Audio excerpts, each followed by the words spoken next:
Assalomu alaykum aziz tomoshabinlar. Bugun siz bilan juda ham muhim, hayotiy zarur bo'lgan bir mavzu haqida gaplashamiz. Bu ma'lumot so'zsiz har biringizga tegishli bo'lib, ayniqsa 65 yoshdan oshgan aziz yurtdoshlarimiz uchun moliyaviy ahvolini sezilarli darajada yaxshilash imkoniyatini berishi mumkin. Gap pensiyaga qo'shimcha to'lovlar, aniqrog'i hududiy qo'shimcha to'lovlar haqida ketmoqda. Bu shunday bir imkoniyatki, ko'pchilik undan bexabar yoki uni qanday olishni bilmaydi. Bu esa mutlaqo qabul qilib bo'lmaydigan holat. Chunki har bir pensioner o'ziga tegishli bo'lgan barcha imkoniyatlardan foydalanishga haqli. Shuni ishonch bilan aytamanki, bugungi video sizning moliyaviy bilimingizni sezilarli darajada oshiradi va balki yaqin oyingizdagi pensiya kartangizga kutilmagan, ammo qonuniy pul tushishiga sabab bo'ladi. Men hozir aytadigan shok ro'yxat sizni o'zingizning hududingizda qanday qo'shimcha to'lovlar borligini tekshirishga majbur qiladi. Bu juda muhim. Shuning uchun videoni oxirigacha diqqat bilan tomosha qiling. Har bir so'zimga e'tibor bering va albatta hoziroq kanalimga obuna bo'lib, videoga like bosishni unutmang. Bu sizdan hech narsa talab qilmaydi. Ammo boshqa millionlab yurtdoshlarimiz ham ushbu muhim ma'lumotdan xabardor bo'lishga yordam beradi. Astos muammoning mohiyati. Avvallari qanday edi va hozir nimalar o'zgardi? Avvallari ko'pincha pensiya tizimi va unga bog'liq barcha to'lovlar markaziy hukumat darajasida nisbatan bir xil qoidalar asosida tartibga solinardi. Hududiy xususiyatlar kamroq inobatga olinar, qo'shimcha ijtimoiy dasturlar ham asosan federal byudjet hisobidan moliyalashtiriladi. Bu bir tomondan tizimni soddalashtirardi, ammo boshqa tomondan har bir hududning o'ziga xos ijtimoiy-iqtisodiy sharoitlarini, yashash narxlari va aholisining ehtiyojlaridagi farqlarni yetarlicha hisobga olmasdi. Natijada ba'zi hududlarda pensionerlar o'ziga to'g'ri keladigan yashash sharoitini ta'minlashda qiyinchiliklarga duch kelishardi.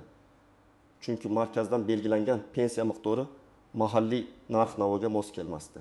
Ammo so'nggi yillarda mamlakatimizda juda muhim o'zgarishlar yuz bermoqda. Bu o'zgarishlar asosan hududlarning rolini oshirishga, ularning o'ziga xos xususiyatlarini inobatga olishga va mahalliy byudjetlar imkoniyatlaridan kelib chiqqan holda ijtimoiy dasturlarni kengaytirishga qaratilgan. Hukumat ijtimoiy siyosatni yanada maqsadli va samarali qilish maqsadida hududlarga ko'proq mustaqillik berdi. Endilikda viloyat, tuman va shahar hokimiyatlari o'z aholisining ehtiyojlaridan kelib chiqib, qo'shimcha ijtimoiy himoya choralarini, jumladan pensiya qo'shimcha to'lovlarini joriy etish imkoniyatiga ega bo'ldilar. Bu o'zgarishning asosiy sababi har bir hududdagi yashash darajasi, iste'mol savati, narxi va aholining real ehtiyojlaridagi farqlarni qoplashdir. Shu tufayli bugungi kunda hududiy pensiyada qo'shimcha to'lovlari degan tushuncha paydo bo'ldi. Bu shuni anglatadiki, sizning federal pensiyangizdan tashqari yashayotgan hududingiz hokimiyati o'z byudjetidan sizga qo'shimcha mablag' ajratishi mumkin. Bu qo'shimcha mablag'ning maqsadi pensionerning umumiy daromadini federal pensiya va boshqa nafaqalar mahalliy byudjet tomonidan belgilangan pensionerlar uchun yashash minimumi darajasiga yetkazishdir. Bu juda muhim farq. Ya'ni endilikda sizning pensiyangizni nafaqat markaziy hukumat, balki mahalliy hokimiyat ham nazorat qiladi va agar u belgilangan minimumdan past bo'lsa, uni oshirishga majbur. Bu sizning huquqingiz, ammo uni talab qilish uchun sizda ma'lumot bo'lishi kerak. Astirish bir asosiy qism, batafsil tahlil, nimalarni bilish kerak, kimlar tashvishlanishi kerak va kimlar yo'q. Avvalo tushunib olaylik, hududiy qo'shimcha to'lov nima o'zi? Bu azizlar, federal pensiyadan farqli o'laroq siz yashayotgan viloyat, tuman yoki shahar byudjetidan ajratiladigan qo'shimcha puldir. Uning maqsadi oddiy. Agar sizning umumiy daromadingiz federal pensiya, nogironlik nafaqasi va boshqa ijtimoiy to'lovlar sizning hududingizda pensionerlar uchun belgilangan minimal yashash standartidan past bo'lsa, bu farqni qoplash. Har bir hududda bu minimal yashash standarti har xil bo'lishi mumkin. Chunki mamlakatimizning turli qismlarida narx-navo, iste'mol savati va hayot darajasi farqlanadi. Astirish nimalarni bilish kerak? Hududiy yashash minimumi har bir viloyat, ba'zan hatto shahar va tuman darajasida pensionerlar uchun alohida minimal yashash standarti belgilanadi. Bu miqdor doimiy o'zgarib turishi mumkin, chunki inflyatsiya va iqtisodiy vaziyat bunga ta'sir qiladi. Sizning vazifangiz o'z hududingizda joriy yashash minimumini aniqlash. 2ga. To'lovning maqsadi bu qo'shimcha to'lov sizni kambag'allik chegarasidan olib chiqish va minimal ammo munosib hayot kechirishingizni ta'minlash uchun mo'ljallangan. U avtomatik ravishda tayinlanmaydi. Uni so'rash kerak. Aslida kimlar tashvishlanishi kerak? Agar sizning federal pensiyangiz miqdori siz yashayotgan hududda belgilangan pensionerlar uchun yashash minimumidan past bo'lsa, siz albatta tashvishlanishingiz kerak. Bu aynan sizga tegishli bo'lgan puldir. Agar sizga tegishli bo'lishi mumkin bo'lgan boshqa ijtimoiy nafaqalar, masalan, kommunal xizmatlar uchun subsidiya, nogironlik nafaqasi haqida bilmasangiz, siz ham tashvishlanishingiz kerak. Chunki bu qo'shimcha to'lov ko'pincha barcha daromadlar jamlanmasini hisobga olgan holda beriladi. Agar siz turli sabablarga ko'ra kam daromadli oilada yashasangiz yoki yolg'iz pensioner bo'lsangiz, siz ham ushbu imkoniyatdan foydalanishingiz zarur. Kimlar tashvishlanmasligi kerak? Agar sizning federal pensiyangiz va boshqa daromadlaringiz siz yashayotgan hududda belgilangan pensionerlar uchun yashash minimumidan yuqori bo'lsa, sizga qo'shimcha to'lov berilmaydi. Bu sizning moliyaviy ahvolingiz allaqachon munosib darajada ekanligini bildiradi. Ammo shunga qaramay, ma'lumotlarni tekshirib qo'yish zarar qilmaydi. Chunki ba'zi hududlarda alohida toifadagi pensionerlar uchun daromaddan qat'iy nazar maxsus qo'shimcha to'lovlar belgilanishi mumkin. Bir nechta aniq misollar, raqamlar va vaziyatlar bilan. Astarisk misol berib, Toshkent shahri yuguri yashash narxi tasavvur qiling. Toshkent shahrida yashovchi Muhtaram Omonova 7000 yoshda. Uning federal pensiyasi oyga 1.500.000 so'm. Toshkent shahrida pensionerlar uchun belgilangan minimal yashash standarti esa hozirda taxminan 1.800.000 so'mni tashkil etadi. Bu raqamlar taxminiy va aniq rasmiy ma'lumotga bog'liq. Demak, Muhtaram Omonovaning pensiyasi ushbu minimumdan 300.000 so'mga kam. 300.000 so'm. Aynan mana shu 300.000 so'm unga Toshkent shahar byudjetidan qo'shimcha to'lov sifatida har oyda to'lab berilishi kerak. Agar u bu haqda bilmasa va murojaat qilmasa, har oyda o'zining qonuniy 300.000 so'midan mahrum bo'ladi. Bu yilga 600.000 so'm degani kam pul emas. Misol 2. Qashqadaryo viloyati o'rtacha yashash narxi, ammo maxsus dasturlar. Qashqadaryo viloyatining Shahrisabz tumanida yashovchi Fazliddin aka 7 yoshda mehnat faxriysi. Uning federal pensiyasi 300.000 so'm. Qashqadaryo viloyatida pensionerlar uchun belgilangan minimal yashash standarti 1.400.000 so'm bo'lsin. Bu holda Fazliddin akaga 1.200.000 so'm. 1.200.000 so'm hududiy qo'shimcha to'lov berilishi kerak. Ammo bu hali hammasi emas.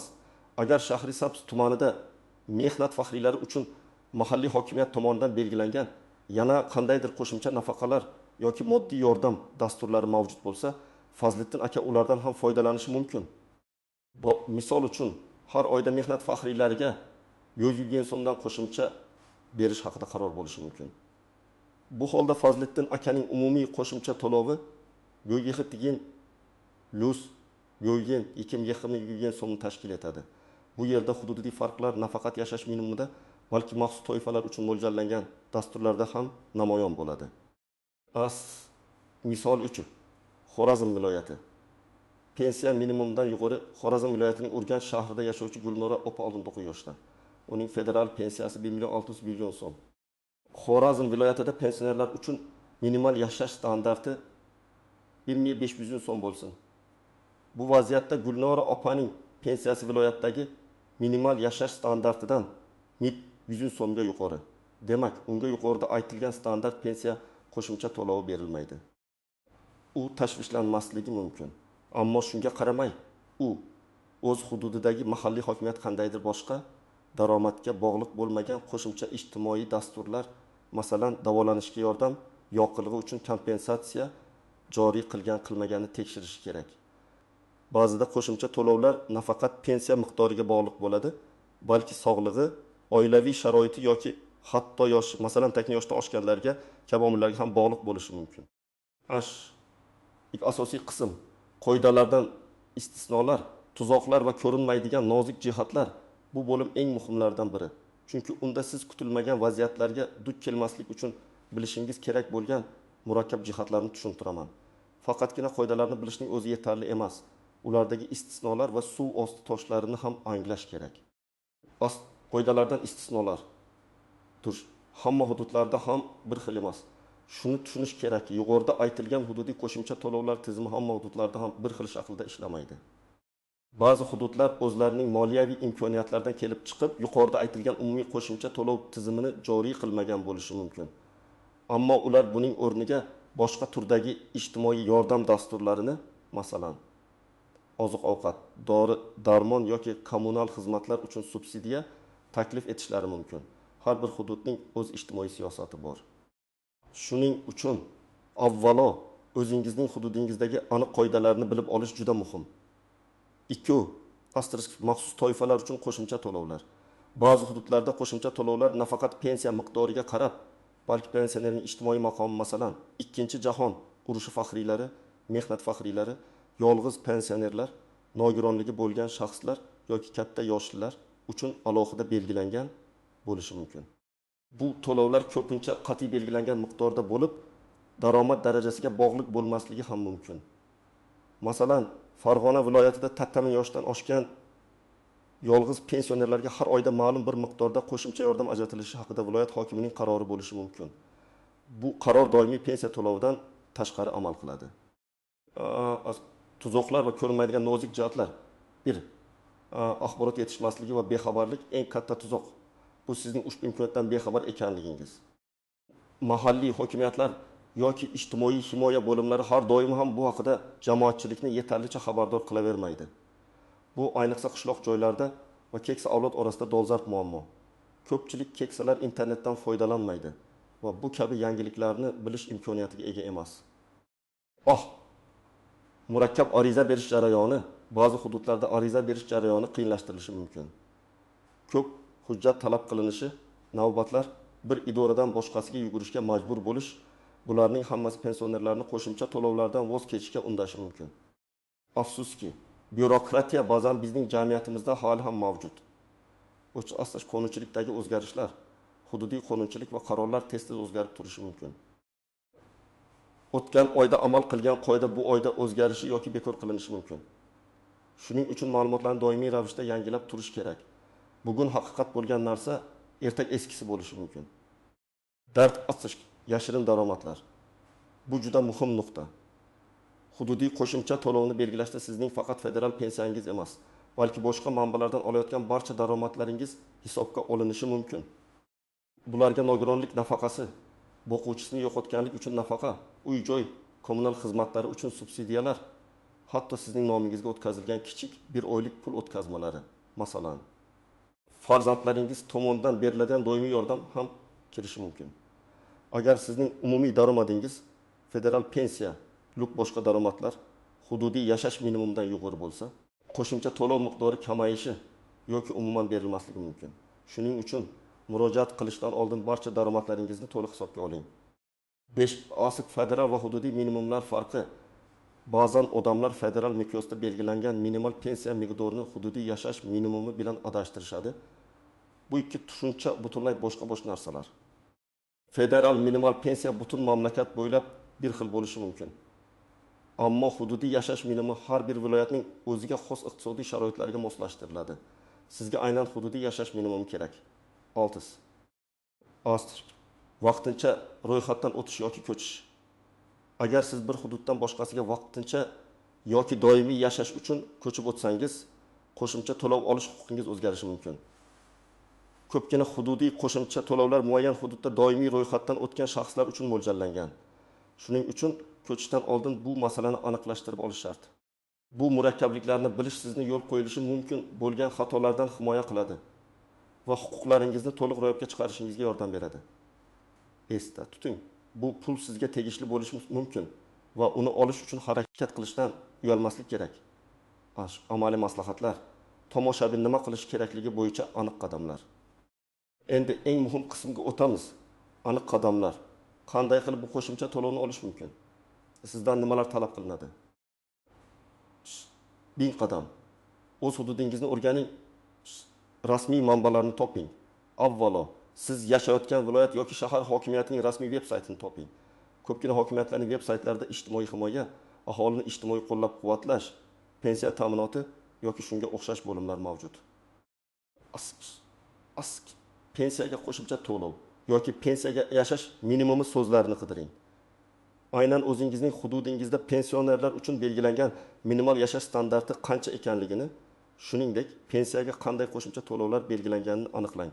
Ushbu ma'lumotlar odatda mahalliy hokimiyatlarning qarorlarida yoki viloyat kengashining tegishli hujjatlarida aks etadi. Agar saytda topa olmasangiz, ular bilan telefon orqali bog'laning. Veb saytda aloqa yoki murojaatlar bo'limi bo'lishi kerak. Astirish 2 qadam. Zarur hujjatlarni tayyorlang. Bu qadamda diqqatli bo'ling. Chunki noto'g'ri yoki to'liq bo'lmagan hujjatlar arizangizni ko'rib chiqishni kechiktirishi mumkin. Odatda talab qilinadigan hujjatlar ro'yxati quyidagicha. Asosiy fuqarolik pasporti, asl nusxasi va nusxasi. Pasportingizning muddati o'tmaganiga ishonch hosil qiling. Asosiy pensiya guvohnomasi, asl nusxasi va nusxasi. Bu sizning pensioner ekanligingizni tasdiqlovchi asosiy hujjat. Asosiy yashash joyingizni tasdiqlovchi hujjat. Doimiy ro'yxatdan o'tganligingizni tasdiqlovchi hujjat. Pasportdagi propiska yoki uy kitobidan ko'chirma. Hududiy to'lovlar odatda aynan o'sha hududda doimiy yashovchilar uchun mo'ljallangan. Bank kartasi yoki hisob raqami rekvizitlari. Qo'shimcha to'lovlar sizning bank hisobingizga o'tkazilishi uchun. Pensiya tushadigan kartangiz rekvizitlari mos keladi. Daromadlar to'g'risidagi ma'lumotnoma. Agar siz pensiyadan tashqari boshqa manbalardan ham daromad olsangiz, masalan, nogironlik nafaqasi, ijaradan daromad, vaqtinchalik ishdan daromad, ular haqida ma'lumotnoma. Buni pensiya jamg'armasi yoki soliq idoralaridan olishingiz mumkin. Bu ayniqsa muhim, chunki ko'pchilik qo'shimcha to'lovlar umumiy daromadni hisobga olgan holda beriladi. Oilaning tarkibi to'g'risida ma'lumotnoma. Agar siz yolg'iz pensioner bo'lmasangiz va oila a'zolaringiz bilan birga yashasangiz, ba'zi hollarda bu ma'lumotnoma ham talab qilinishi mumkin. Uni mahalladan olishingiz mumkin. Boshqa qo'shimcha hujjatlar. Agar sizda nogironlikni tasdiqlovchi hujjat. Agar siz urush faxriysi bo'lsangiz, tegishli guvohnoma va hokazo. Mahalliy ijtimoiy himoya bo'limidan aniq ro'yxatni so'rashdan erinmang. 3 qadam. Qayerga murojaat qilish kerak? Davlat xizmatlari markazlari DXM ko'pgina hududlarda aynan DXM ijtimoiy himoya masalalari bo'yicha yagona darcha tamoyili asosida ishlaydi. Bu eng qulay variant, chunki u yerda barcha hujjatlarni bir joyda topshirishingiz mumkin. Mutaxassislar sizga ariza to'ldirishda yordam berishadi.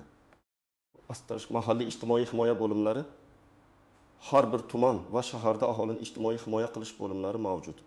Siz to'g'ridan to'g'ri ularga murojaat qilishingiz mumkin. Ular ushbu masalalar bilan bevosita shug'ullanadi. Mahalla fuqarolar yig'ini. Ba'zi hollarda, ayniqsa qishloq joylarda dastlabki murojaat uchun mahalla raisiga yoki maslahatchisiga murojaat qilish mumkin. Ular sizni kerakli idoraga yo'naltiradi yoki ba'zi hujjatlarni rasmiylashtirishda yordam beradi. Onlayn portal. Agar sizning hududingizda ijtimoiy xizmatlar uchun onlayn portal mavjud bo'lsa, masalan, yagona interaktiv davlat xizmatlari portali, My.uz orqali, u orqali ham murojaat qilish imkoniyati tekshiring. Bu eng zamonaviy va qulay usul. 4 qadam. Qanday ariza yozish kerak? Namuna olish DXM yoki ijtimoiy himoya bo'limlarida ariza namunalari mavjud bo'lishi kerak. Ular sizga to'g'ri ariza yozishga yordam berishadi. Arizada nimalar ko'rsatiladi? Sizning FHS va pasport ma'lumotlaringiz, yashash joyingiz manzili, pensiya guvohnomangiz raqami, sizning umumiy daromadingiz, federal pensiya va boshqa. Murojaat sababi hududiy pensiya qo'shimcha to'lovini tayinlashni so'rayman, chunki mening umumiy daromadim hududingiz nomi hududida pensionerlar uchun belgilangan yashash minimumidan pastdir. Bank hisob raqamingiz, sana va imzo. Aniqlik va tushunarlilik. Ariza imkon qadar aniq va tushunarli bo'lishi kerak. Agar savollaringiz bo'lsa, mutaxassisdan so'rashdan tortinmang. Ariza topshirganingizdan keyin uning ro'yxatga olinganligi to'g'risida tasdiqlovchi hujjat yoki raqamni olishga harakat qiling. Bu keyinchalik jarayonni kuzatish uchun muhim. Esda tuting azizlar, bu sizning qonuniy huquqingiz. Uni ro'yobga chiqarish uchun qadam tashlashdan qo'rqmang. Hujjatlarni yig'ish va murojaat qilish biroz vaqt talab qilishi mumkin. Ammo natijasi sizning farovonligingiz uchun katta ahamiyatga ega bo'lishi mumkin. Sabrli bo'ling va qat'iyat bilan harakat qiling. Xulosa va yakuniy chaqiriq. Aziz do'stlar, ko'rib turganingizdek, 5 yoshdan oshgan pensionerlar uchun hududiy qo'shimcha to'lovlar nafaqat afsona, balki real imkoniyatdir. Bu shunday bir moliyaviy yordamki, u sizning yashash sharoitingizni sezilarli darajada yaxshilashi, oziq-ovqat, dori-darmon yoki kommunal to'lovlar uchun mablag'ingizni oshirishi mumkin. Faqatgina bir shart bor. Bu imkoniyat haqida xabardor bo'lish va uni olish uchun faol qadamlar tashlash. Bizning shu ro'yxatimizni o'rganish, o'z hududingizdagi aniq qoidalarni bilish, zarur hujjatlarni to'plash va tegishli idoralarga murojaat qilish. Mana shu jarayon sizni kutilmagan, ammo qonuniy daromadga olib kelishi mumkin. Bu videoni yaratishdan maqsadim sizni va huquqlaringizni himoya qilishga undashdir. Hech qachon o'z huquqlaringizdan voz kechmang. Har doim sizga tegishli bo'lgan narsani talab qiling. Endi siz nafaqat o'zingiz uchun, balki atrofdagi bu ma'lumotdan bexabar bo'lgan keksa yoshli qarindoshlaringiz, qo'shnilaringiz uchun ham qimmatli maslahatchi bo'la olasiz. Menga qiziq, sizning hududingizda qanday qo'shimcha to'lovlar mavjud? Siz bu haqida avvalroq bilarmidingiz? Videodan keyin qandaydir ma'lumot oldingizmi? Iltimos, o'z fikr mulohazalaringizni, savollaringizni va tajribangizni izohlarda yozib qoldiring. Sizning har bir izohingiz boshqa tomoshabinlar uchun ham foydali bo'ladi. Agar ushbu video siz uchun foydali bo'lgan bo'lsa, unga like bosishni unutmang. Va agar siz hali ham kanalimga obuna bo'lmagan bo'lsangiz, hoziroq obuna bo'lish tugmasini bosing va qo'ng'iroqchani bosib qo'ying. Shunda kelajakdagi muhim yangiliklarni o'tkazib yubormaysiz. Keyingi videolarda ko'rishguncha, azizlar, o'zingizni asrang va moliyaviy bilimingizni doim oshirib boring.